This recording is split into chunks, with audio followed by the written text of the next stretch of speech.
Hi, I'm Derrick Jensen. This is Resistance Radio on the Progressive Radio Network. My guest today is Stephany Seay. She's the media coordinator with the Montana-based Buffalo Field Campaign, the only group working in the field, in the courts, and in the policy arena in defense of this country's last wild migratory buffalo, the Yellowstone population. Stephany's been on the front lines with Buffalo Field Campaign for 12 years, and from the direct interactions and experience with these gentle giants, she and her comrades have come to the understanding that while we may be trying very, very hard to save the buffalo are desperately trying to reach us, to teach us to save us from ourselves. So first, I would like to thank you for your work, and second, I would like to thank you for being on the program. Thank you so much. It's an honor to be here with you.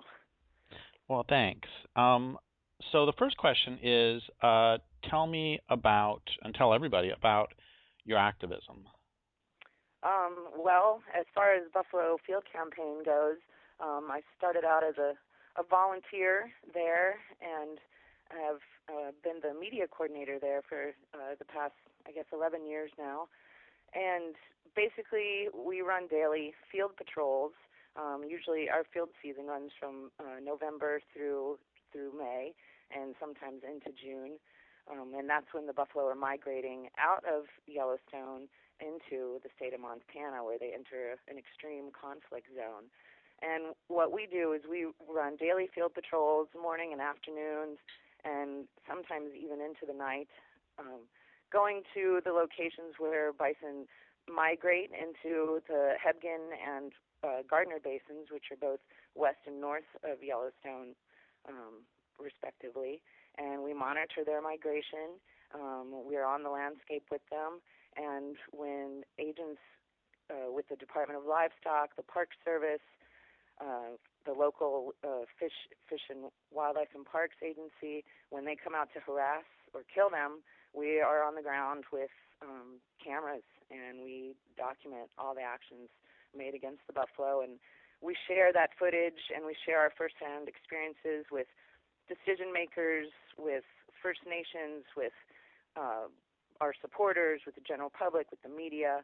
And we just try to really raise a lot of awareness, show people exactly what's going on out there, and let people know what they can do to try to stop these atrocities from happening to the buffalo. But, we get to spend a lot of time on the ground with them. We're on the landscape where they are. We're tracking them. We're standing by them. And it's not always a bad time. There's good days when the agents aren't around, and we get to have incredible experiences with these gentle giants and with all the wildlife that live in this fascinating ecosystem. So why, a lot of people probably don't know much. Give some history of buffalo, and presume people don't know anything about either buffalo or why they are being harassed and killed by the Park Service et al. Okay. So go ahead and give us just the history of this.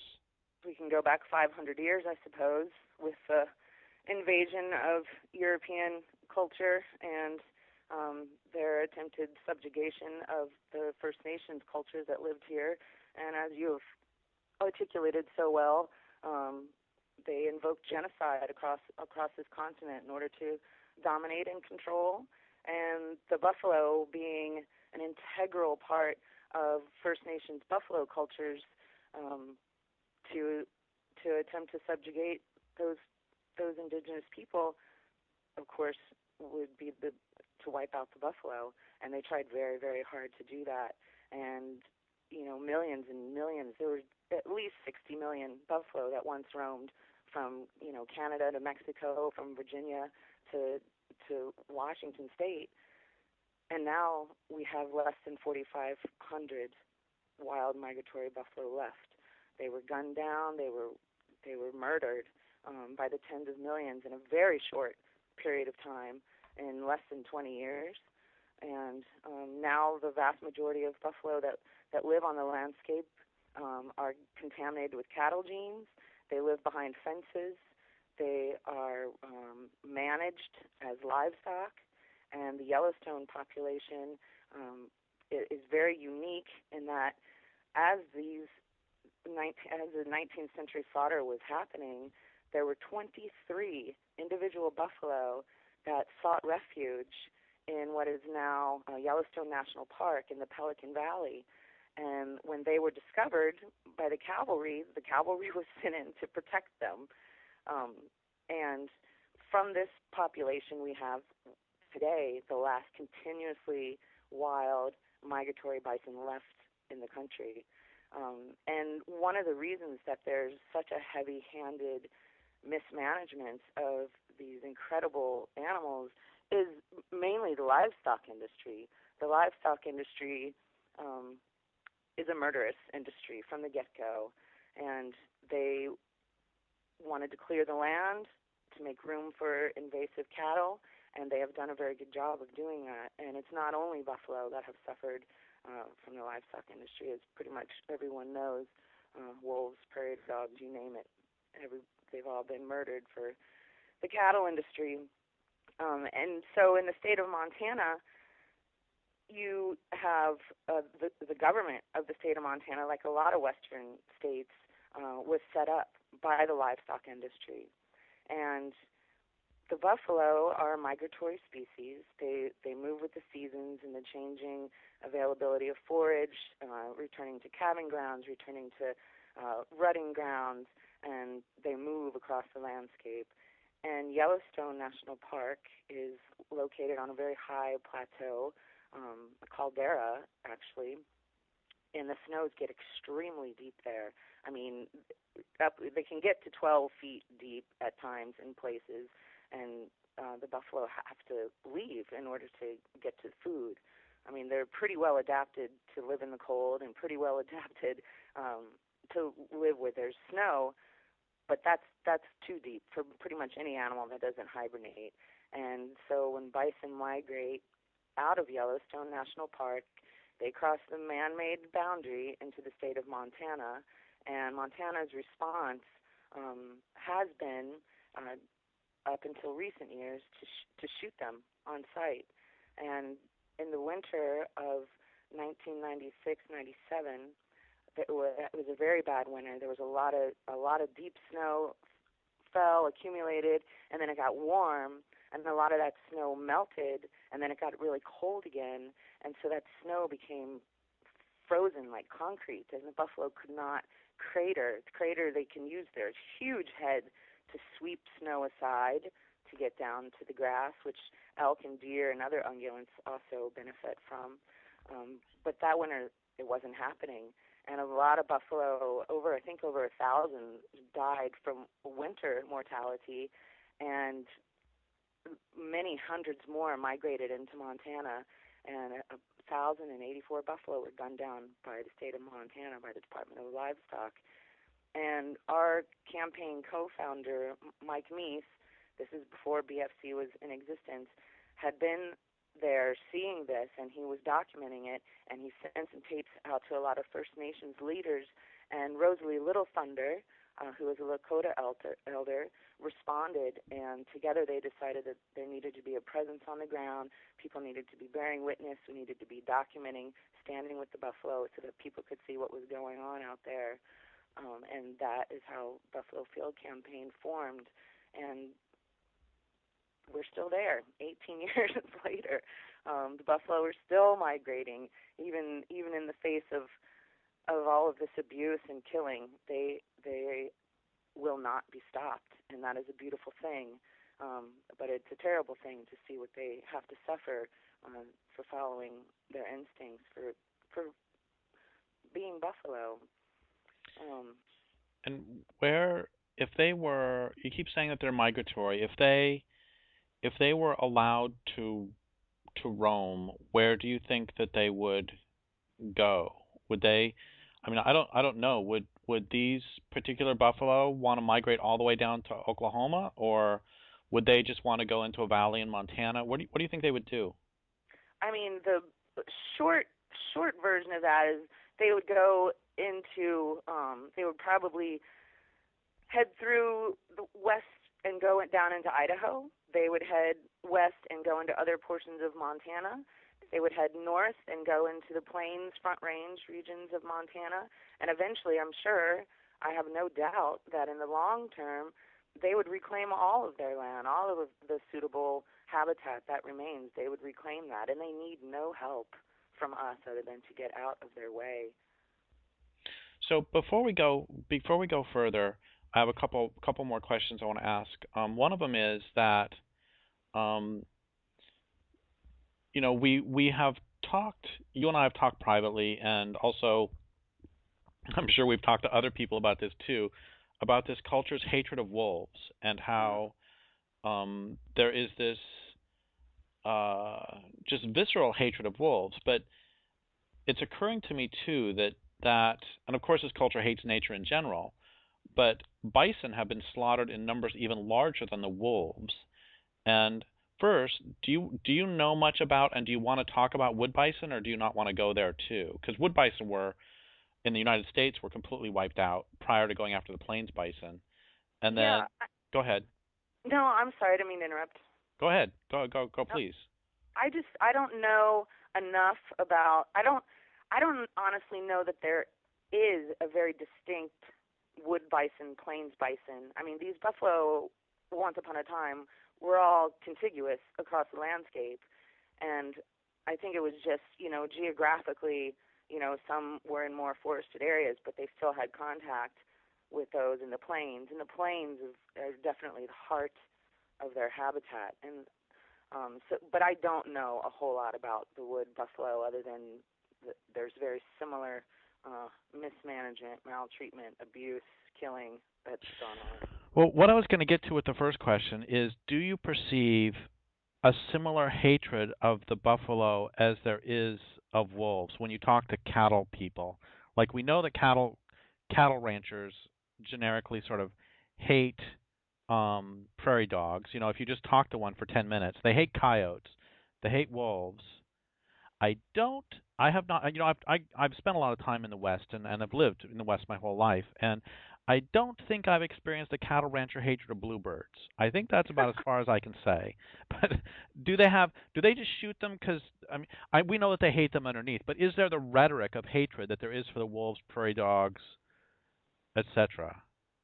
There is. I guess it hasn't been as public, I mean, they definitely hate them. I mean, their actions. Oh, I know from their actions. I'm wondering in this case about rhetoric. You hear it at meetings. When you go to meetings, you see bumper stickers with buffalo, with the no, with the flash through it. I mean, you hear all kinds of just misrepresentation of what these animals are about, that they'll, eat your children, they give your children diseases, that destroy your property. And I mean, there's definitely a deep-rooted prejudice and hatred against the buffalo, and I think it just extends to everything that's wild, everything that they can't control, everything that they want to control. But yeah, I would definitely say that there is a deep-seated hatred, and it's very close to the hatred that is expressed towards indigenous cultures, period, non-human and human alike, and buffalo and First Nations people being so intertwined. I think the hatred is as intricate for the people as it is for the buffalo. It's right. Very sad. So there's another direction I want to go for a second too, which is you have talked extensively about not here today, about the role that buffalo play in the plains. And can you talk about yes, buffalo are really important and wonderful and beautiful for themselves, but can you talk about their importance to the larger natural communities of whom they are a part? Like, what do we know that prairie dogs, for example, form a prey base for all sorts of species, and they are incredibly important. Or salmon are really important to the growth of trees. It ends up that salmon-bearing forests that have salmon in them, the trees will grow. I believe it's 3 times faster when there are salmon in the rivers than when they aren't. 3 times faster. I love that. And so, can you talk about the relationships in a healthy community, not now, but what would have been the relationships between bison and, oh, which word should I use? Does it matter? I mean, I use buffalo. We use both. Buffalo just feels more natural to me. Okay. So, But anyway, whatever. okay, great. So, can you talk about the relationship between buffalo and other species? Yeah, I mean, essentially, buffalo are the landscape. They are the grasses that grow, and we're talking about healthy, intact native prairies. Um, the way their hooves are shaped, they till the soil. Their poop fertilizes the soil. They carry seeds on their coat, which helps spread the seeds around to other places. And they're food for grizzly bears. They're food for wolves. They're food for people. They the prairie dogs benefit from the way that the buffalo graze, and the buffalo benefit from the way that the prairie dogs live on the landscape. The buffalo, oh my God, they are the landscape. They're the sovereignty of the land. And there are also some thoughts from Rosalie Little Thunder used to talk about this, about how the buffalo would help bring the rains with their migrations by waking up the aquifers under the ground. And I'm still contemplating that whole thing, but it's really a fascinating thing to think about. Buffalo are, I'm sorry? No, go ahead. Go ahead. They're just extremely, the way they move across the landscape, and I have seen this, it is amazing to see when they have moved through a place, how they graze. They just clip the grasses. They don't yank them out by the roots, you know. They just clip the grasses and they move on. They kind of create their own habitat, you know. And they can move in the hundreds through an area, and there's all these little tiny plants there that they have moved through, these ginormous animals, and everything's intact. Everything is wonderful. It's amazing how gentle, how respectfully they move through the landscape. I mean, they're so important. It's really hard to express how important they are, and it is also hard to know a lot about what we're missing, because there's so much we don't know, because the first response was to kill them. I've read somewhere, and let me know if this is true. I've read somewhere that they're wallows, and let me know if wallows is correct, and even what it means, are also really beneficial to migratory waterfowl. Have you heard about that? Absolutely. Yes, and amphibians, all kinds of animals, millions and millions of wallows. Wallows are like when buffalo get on the ground and kind of scratch their backs, and you know, they're either trying to scratch an itch or remove shedding fur, or bulls will urinate in a place and then wallow to mark some territory, mark their scent. And when the rains come, these wallows fill up with water, and it provides habitat for songbirds and amphibians and all kinds of life. There's so many benefits to buffalo on the landscape. So what is the excuse that is used? Okay, so we have these buffalo who are incredibly important, and they've been reduced down to 23, and they have a refuge in a place that they sought refuge in, but is not actually ideal habitat for them because it's really cold and deep in the winter. So they want to migrate out. And what's the problem? The problem is the livestock industry. Yeah, and what's the excuse used by the livestock industry to kill them?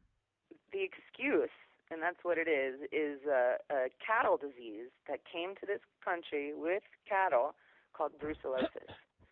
And it's such a non-issue. I mean, brucellosis is what it will do, and it mostly impacts females. Well, it impacts female buffalo. I really hesitate to call them cows, so you'll have to pardon me. It can cause them to, if they get it, it can cause them to miscarry. And they will miscarry once and then resume normal birthing cycles, and they develop antibodies, so they have developed a resistance to the disease. And the same holds true for cattle. So it's really not a big deal. Just let them get it, and it's over. let's move on. And elk get it too, right? And elk get it too, and elk have been implicated in transmitting it in Montana, in Idaho, in Wyoming, and elk are free to roam. So, I mean, and also this disease, humans can get it, and they used to get it from drinking unpasteurized dairy milk, cow milk, but since the advent of pasteurization, that part hasn't been a problem. But if you're say you're hunting elk or bison or deer in the greater Yellowstone area, you've probably eaten brucellosis exposed meat. But if you are field dressing an elk, say that's infected with brucellosis, and you have a cut on your hand and you're handling reproductive tissues, you could get it. And then it's called Bang's disease in humans. It doesn't kill you. You live. It's not even high on the list of the CDC, Center for Disease Control. It's just really a non-issue, but it's being used as a very scare tactic excuse by the livestock industry because they want to control the movement of the buffalo. They want to prevent them from restoring themselves on the landscape because this is all about grass and who gets to eat it. This is a centuries-old range war that is continuing to this day. And so what happens to this day is that when the buffalo leave the park to come down to a warmer, more hospitable place, then what does the Park Service, Department of Livestock, et cetera, do at this point? Well, it's gotten really complex over the years. Initially, back in the 80s and 90s, Montana would shoot them. Period. And sometimes they would call hunters out and actually literally point out buffalo for so-called hunters to shoot. And then the state of Montana ended up suing Yellowstone National Park for allowing the buffalo to migrate into Montana. And through a court order, they were forced to create an interagency plan, which became the Interagency Bison Management Plan, and that was signed under the Clinton administration in 2000. And in that plan, there are several different quote-unquote management tactics that these agencies use. And also I should say it's a joint state, federal, and now tribal plan. The Montana Department of Livestock, Montana Department of Fish, Wildlife, and Parks, Yellowstone National Park, Gallatin National Forest, because those are the forest lands that surround Yellowstone, USDA Animal and Plant Health Inspection Service. They were the evil lords of it all. And now we also have the Nez Perce Tribe, the Confederated Salish Kootenai Tribe, and the Intertribal Buffalo Council, which is a federally chartered, basically a bison ranching cooperative, are all part of this current interagency bison management plan. And under the plan, when bison migrate into Montana, they today are initially shot by hunters pretty much right at the boundary of Yellowstone through a state hunt and various treaty hunting, which all told, because the tribes set their own seasons and quotas, all told lasts for 6 months and ends about a month before calving season. And I don't even want to, I can tell you about the fetuses that we find in gut piles. It'll break your heart. And then there's also a tactic that they use called hazing, which is not a nice word. That basically is to just out of fear or some other terrible way to force an animal to leave an area that they were occupying. And they used to haze with snowmobiles in the wintertime, but hunting has kind of made that subside a little bit. But so the cowboys, all dressed up in their cowboy finery, paid for with federal tax dollars, come out to chase buffalo off of the ground that they choose to be on. Including newborn infants. Oh, yeah. Oh, including mothers that are in the throes of labor. I mean, there's documentation of hooves coming out of a mother buffalo's vagina as she's being hazed. I mean, it's abusive what these people are doing. and brand new. And we've seen baby buffalo hazed to death, just days old, minutes old. It's incredible. And or sometimes these cowpokes, they'll try to separate a mother that's in labor from the rest of the herd and haze the herd. These are herd animals. There's safety in numbers. They need to be together. She is completely vulnerable, and her baby is completely vulnerable. And it's not like they're going to stay behind anyway. They will follow the family. They will stay with the family. It's just a bunch of, it's lip service. But another darker aspect even to this management scheme is there are buffalo traps. One is located on the western edge of Yellowstone National Park in the Hebgen Basin. The other is located inside Yellowstone National Park on the north boundary in the Gardner Basin. Hundreds of buffalo have been captured and shipped to slaughter through these facilities. The one in the Gardner Basin has been used most over all these years, and it was used last year. Over 500 buffalo were shipped to slaughter, and it's sick. I have had I don't know if I want to call it an opportunity, but I've been to this trap. A bunch of us have been there in the past on what they call media tours, which, they hide the blood. They wash the blood off the walls before you get there. And it's a fortified cattle operation, and you can smell the fear there. You can smell the fear. It is a wicked place. And the Park Service is running this. The National Park Service, they are rounding up wild bison, trapping them, running them through squeeze chutes, putting them through tests, poking and prodding, separating moms from babies, sisters from sisters. It's just destroying family structures and cramming them into livestock trucks, sometimes the big old semi-sized livestock trucks, cramming them into those and shipping them off to slaughter. And in the past 2 years, it used to be that the state of Montana, the Department of Livestock, would ship the buffalo to slaughter, and the meat would be donated to, food banks and tribal charities. And now, in the past 2 years, the Intertribal Buffalo Council and the Confederated Salish and Kootenai tribes have signed slaughter agreements with Yellowstone National Park, and they are now taking their relatives to slaughter in this manner. And there are many indigenous people that are very upset, as you can imagine, with this mistreatment.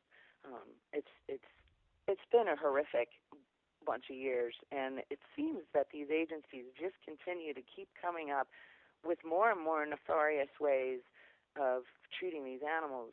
There's also a program, and I'm afraid it's about to rear its ugly head again, called Quarantine.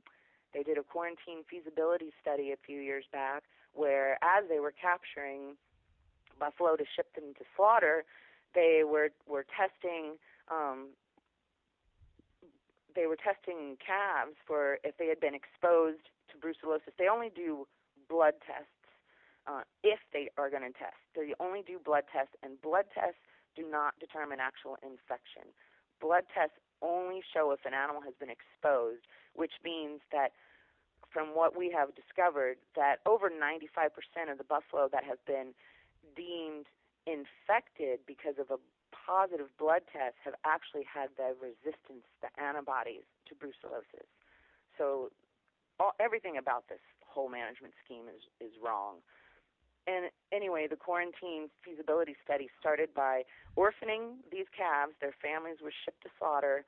These calves were taken just a few miles north of Yellowstone, put into a former game preserve behind double electric fence, a place run now by APHIS and Montana Fish, Wildlife, and Parks, and they wanted to create a disease-free herd. And this is their response. This is their answer to restoring wild bison on the landscape, is to raise them as cattle, as domestic livestock, treat them as livestock, test and abuse them over and over and over again. For up to 5 years they were treated this way, and there was breeding programs, whatever.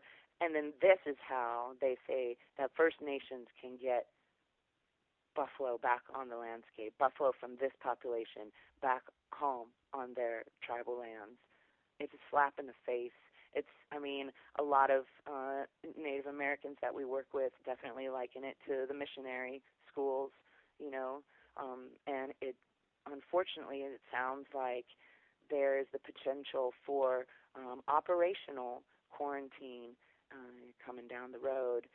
The Department of Interior is attempting to make this happen, and that's going to be a very bad thing.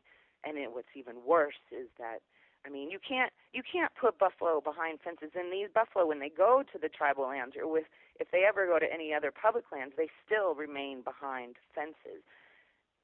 They live in quarantine conditions.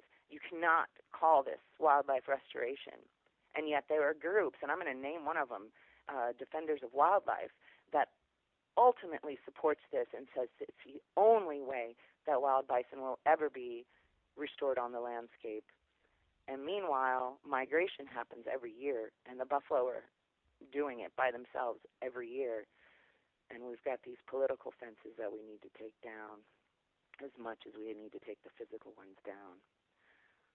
I get very angry talking about this. I'm sorry. No, there's no reason to apologize. There were a bunch of directions I was thinking to go when you were talking about this, but I think the direction to go might be, I think that no matter whether someone is talking about trying to protect Florida panthers or Columbia River salmon or the buffalo or or bull trout, it doesn't matter.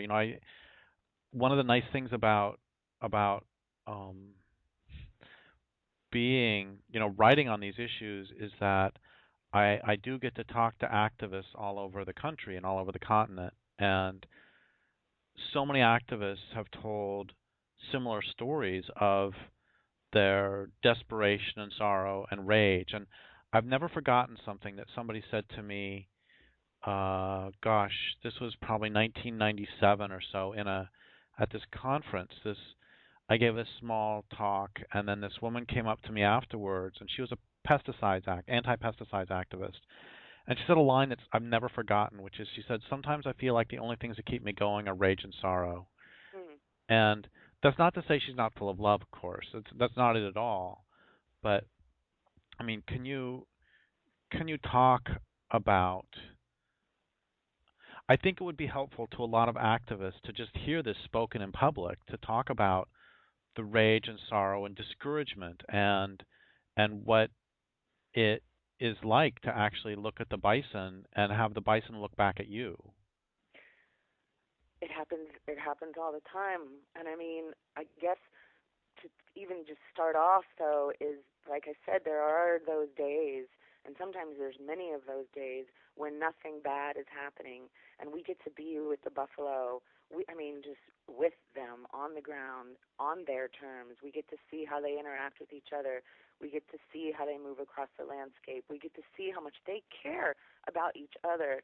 And then in come the wicked. Can you give an example of what you mean by how they care for each other? Like I see bears here, and I almost, in the right time of year, I will daily see mother bears playing with their children. Mm-hmm. And so can you give some examples of the way they care for each other? Yeah, a lot of times, and this is a sad part, during hazing operations, which tend to take place at the height of calving season, the buffalo are forced to swim across rivers that are full of snow melt and raging, and the little calves can't keep up. They can't do it. They cannot swim those waters, and they try so hard. And the moms, or even some of the other family members, will go downstream so that they can their little calves' bodies will rest against the adults, and then they will help shepherd them across the water. There are other situations, and I have a story I could tell you if you want to hear. Yes, please. There's other situations where, and these have been some of the most profound moments. When the buffalo hunting first started, we didn't know, there's so much we still don't know about buffalo. And the more I learn about them, the more they remind me of elephants in their society and their culture. And we have learned that buffalo, they mourn. They have intense mourning ceremonies. And we didn't really know this. We didn't know this. I'm sure First Nations knew this a long time ago, until the so-called hunting started. And when, let's say, a bull is shot and he's with a bunch of bachelor bulls, those bulls, they don't run. They go to that fallen comrade and they try. They will paw at him. They'll even stick a horn up his butt and try to get him up. And they keep trying, and it's not until they finally accept that he's not going to get up that they either just stand back a little ways, or sometimes they bed down next to their dead brother. And we've seen situations where there are gut piles all over the place, and a herd of buffalo comes through the area, and they start running around. Their tails are up. They're growling. I mean, they roar. They roar like lions, like dragons, as you can imagine. A dragon might roar, and it's the most profound thing. I will never forget being on the edge of Yellowstone at Beatty Gulch, which hopefully is going to be closed to hunting here soon. And my patrol partner Zeth and I were there, and there were these bulls coming towards a family group that was mourning around all these gut piles, and we knew something intense, really intense, was going to happen. And this massive bull came running in, roaring with just bellowing, and went to every single gut pile. And the bulls started sparring with each other, and they would spending all their time going around all of these different gut piles. And while they were there, the family groups, the mothers led the young ones away, and it looked, a funeral procession. It was a very sad exit. They had paid their respects and they were leaving. And we have also seen buffalo show the same behavior around bones of buffalo that they have come across. We've seen buffalo in a group that aren't being hazed or chased by agents, watching a group of other buffalo that, about a half a mile away, being chased by agents, and they run towards those family members to be with them. There's so many things that buffalo do, and there's so many things that we still don't know about buffalo. But one thing I wanted to tell you, and we can talk about how the rage and anger and sorrow fuels us, but there was a hazing operation in mid-May this year. It was a big one. It was on Horse Butte, which is calving grounds. Hundreds of moms and calves, lots of brand new babies, all got chased off of the public lands of Horse Butte. And 2 days later, our patrols in the field discovered an orphaned calf. And so we knew the only way this calf was going to survive was to get into a group of buffalo. Buffalo will adopt. It's a wonderful thing. They have 4 teats for a reason. They will adopt. And so we knew we had to figure out a way to get this calf with a family group. And as we're trying to, try a few things and figure some stuff out, we look up to the top of Horse Butte, and these 2 female buffalo are at the top, and they're looking straight at us. And I was like, let's get out of here. They're coming. These girls are coming right now. And so we posted up in a place where we could watch, and by the time we got to our post, those 2 mamas had already gone into the woods of this peninsula where that calf was last seen, and they were moving. They weren't grazing. They were moving. They had a mission. And so we watched and we waited, and we saw them, no calf. We saw them a little while later, still no calf. I was starting to lose hope, but then I kept remembering how they were moving, and I knew that it was going to happen. And the next time we saw them, my friend Pat was like, "Looks like they have a baby," and they did. And that little buffalo picked a mom and stuck with that mom, and these girls took the time for this baby to nap, for this baby to drink milk, they graze, they had come knowing that calf was in there. And they started to get out of our sight, and we wanted to see where they were going. And so we went down, and we found them, and both of those females were pregnant. That wasn't even their calf.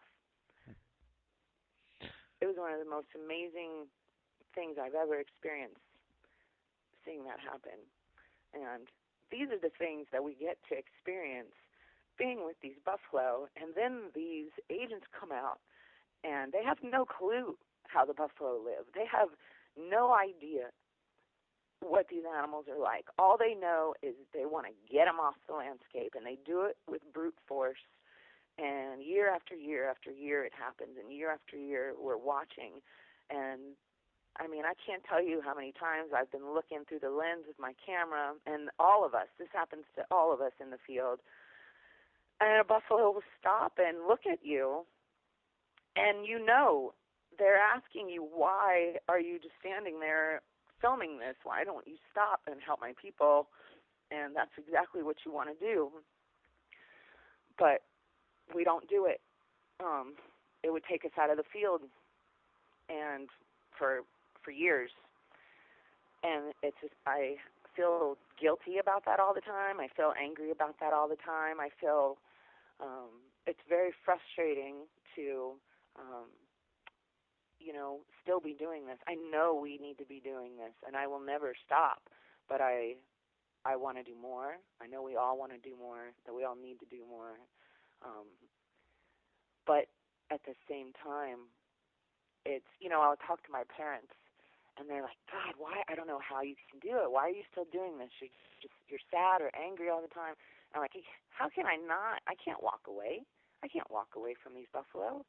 We have to be here. We're all they've got, We have to stand in solidarity with them. And the things that happen to them, I don't want to walk away. I want to do more. I don't want to stop being in the field. I don't want to. It drives me nuts if I'm not out there and something's going on. If maybe I'm not on patrol that day. We want to be with these buffalo, and no matter how bad it gets, we're never going to give up on them. They don't give up on us. They don't give up on their instincts. They don't give up on their right to roam, and we're never going to give up on them. It's like that anger drives you to want to do more. I never want to run away from it, I want to be there. I just want to do more, and I don't know what that is. Or I guess I do, but... Well, it's really clear. It's always been clear to me that, bearing witness is important, and I'm not, as you know, I'm not in any way diminishing anything you're doing, because I have such incredible respect for you. And this is true for all of us, that,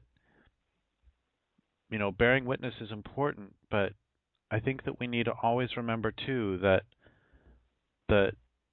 it's not enough to bear witness to the end of life on this planet. That's not the point. The point is to stop the destruction. Yep. What are we going to do?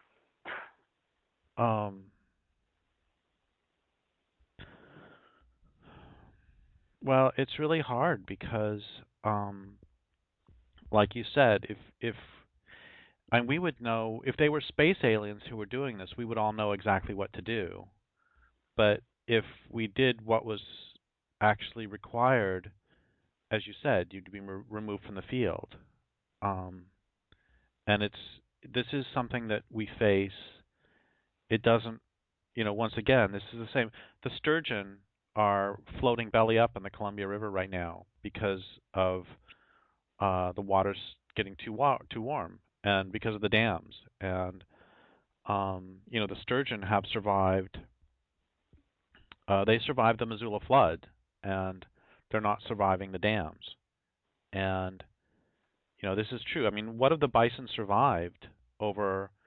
When did they evolve? 10 million years ago? 5 million? I don't know. I mean, 800 million years is the beginning from what we know, what we think we know.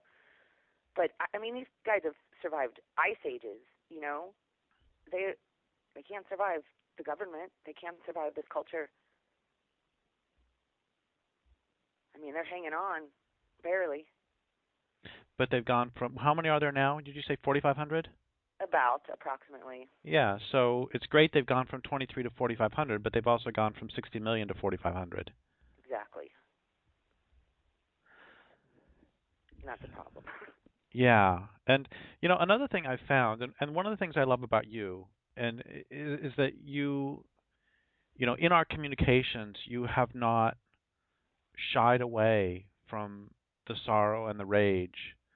And something I used to say in my talks so often is that I would be asked to write an essay about the apocalypse, and then the editor would say, make sure to end on a happy note.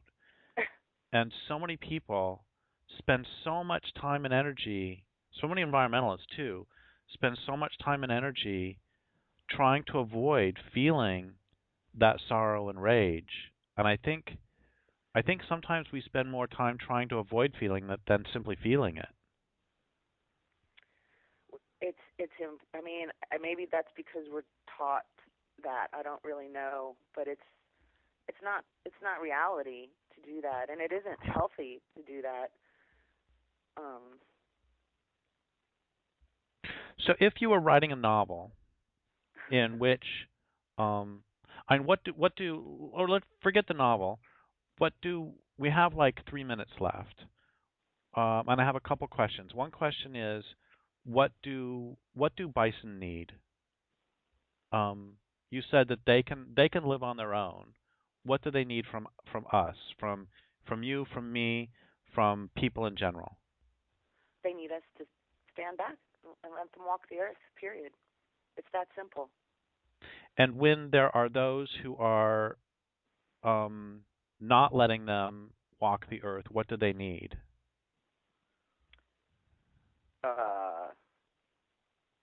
What can you?